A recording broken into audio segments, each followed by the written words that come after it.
I would think that it would be easily more than 50.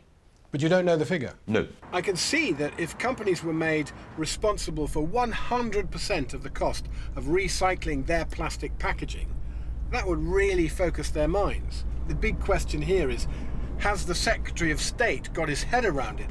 Is he prepared to do what's necessary?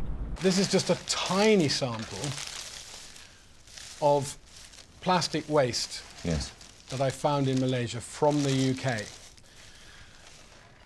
And yes, that's terrible. For the context, to see some of the images we brought back, and you can take that and just scroll through. Yes, of course.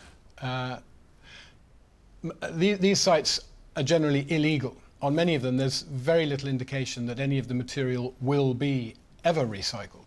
What would UK taxpayers think if they knew that their best efforts at recycling were ending up in that sort of scenario? Well, as a UK taxpayer myself, I think it's horrendous.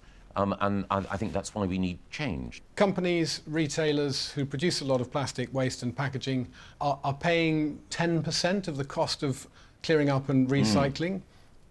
What do you think should be an appropriate amount for them to pay? I think the polluters should pay as much as possible, consistent with making sure that we can maintain the recycling capacity and invest in the recycling capacity that we need. Merely to keep step with Europe, do you know what the obligation should be? How much as a percentage? I would think that it would be easily more than 50.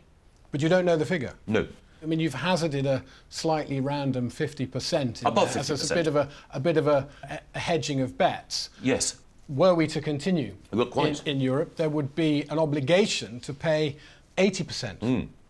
Yes. But also there are a lot of people saying that that responsibility belongs entirely to producers and retailers and that they should pay 100%.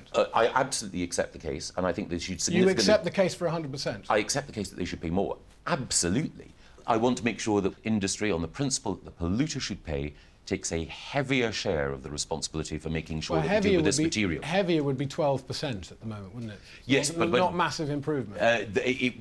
Heavier would be 10.5, but we're not talking about that. We're talking about making sure that we proceed in a way so that producers, those who are responsible for generating this waste, take greater responsibility. You and other campaigners have done this country a service by shining a light on a situation which is frankly indefensible. That's very kind of you, Minister, but we're now waiting for you to do this country a service. I mean, that's, the ball is really in your court now. I understand. It remains to be seen whether the Minister really has the guts and the gumption to push through recycling reform that will make a real difference. The good news is that he's agreed to see me again, so I can keep piling on the pressure.